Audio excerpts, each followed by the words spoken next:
to a report today in Bloomberg Business Week. Former 2012 Republican presidential candidates Rick Santorum and Newt Gingrich were very close to forming a unity ticket back in February of 2012 in an effort to collectively knock Mitt Romney out of nomination contention.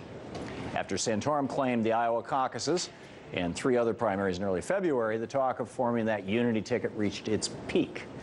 John Brabender, Santorum's chief strategist, told Bloomberg Business Week that everybody thought there was an opportunity. It would send shock waves through the establishment and the Romney campaign. But the talks over the ticket broke down when neither candidate could agree over which one of them would be at the top of that eventual ticket. If our political system provided for 3rd, 4th, or 5th parties, Santorum and Gingrich could have simply run on another party ticket, and Republican-leaning voters would have had more choices. Every generation or so, it seems that an American presidential candidate will run on a third-party ticket. They always lose, and they rarely even advance their own interests because they split the votes from the side that they're on. Charles Koch ran as a libertarian. Ross Perot invented the Reform Party to run on. Ralph Nader hooked up with the Greens. None of them ever got anywhere. That's because in the United States, we use what's called first-past-the-post, winner-take-all election systems. But that wouldn't have been the case if we had instant runoff voting, also known as IRV, or proportional representation. The United States is one of only a handful of developed countries in the world that doesn't have proportional representation.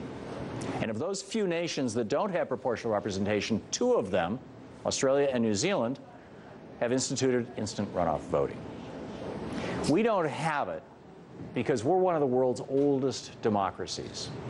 When our Constitution was written back in 1787, James Madison, 1788, when he was trying to sell it, had this horrible realization.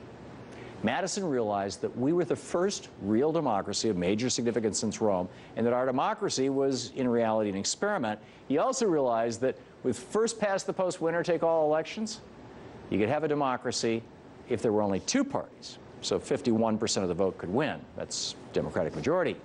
But you couldn't have a real small d democracy in a small r republic with more than 2 parties. With 3 parties, 34% of the vote could run the country. With 4 parties, it could be 26% of the vote. 5 parties, 21%.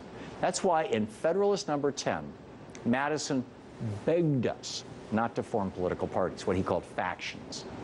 Madison wrote, "It may be concluded that a pure democracy, by which I mean a society consisting of a small number of citizens who assemble and administer the government in person, can admit of no cure for the mischiefs of faction."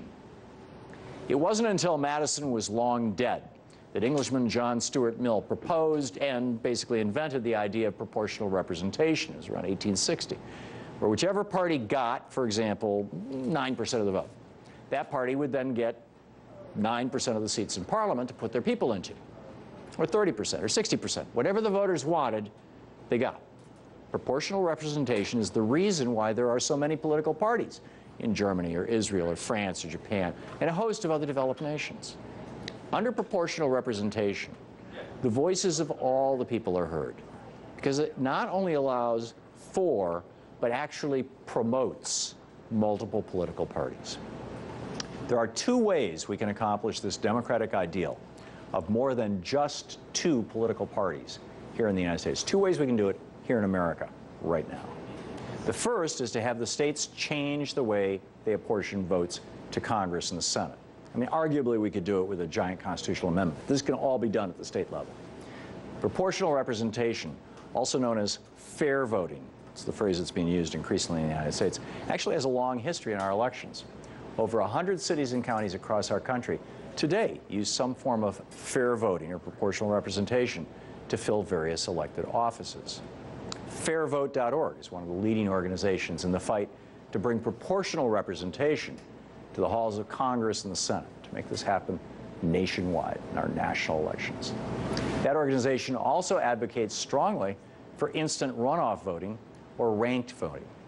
In our current system of voting, also known as a plurality voting system, 3 political parties is a crowd. Our current 2-party system discourages new candidates from entering the fray and suppresses new ideas and dissenting opinions. However, instant runoff voting creates that democratic ideal of majority rule and voter choice. Instant runoff voting, IRV, allows voters to rank candidates in order of preference. This is my first choice, this is my second choice, this is my third choice, that kind of thing. So if a candidate receives a majority of first choices, that candidate gets elected.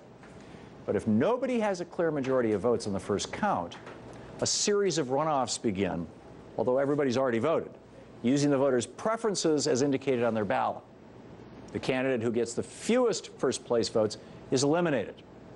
The ballots are all then recounted. And if you voted for the guy who got the least number of votes, your second choice gets counted instead.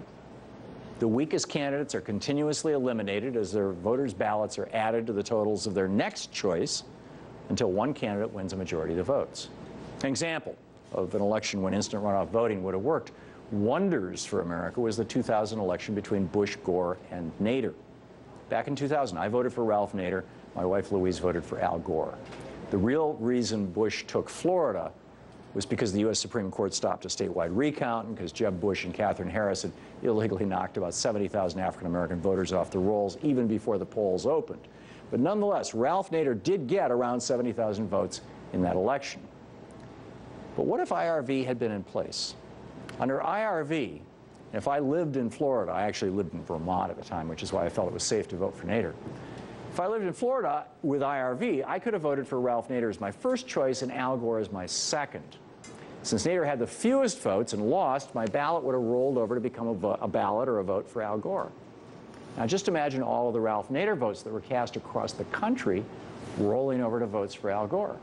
Surely, Gore would have won the election, and the Supreme Court never could have stolen it for George Bush.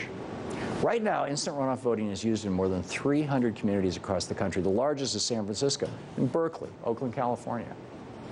And thanks to organizations like Fair Vote and the Green Party, instant runoff voting is becoming more and more popular across the United States. But we need to take instant runoff voting and proportional representation national. We need more choices and more voices in our elections.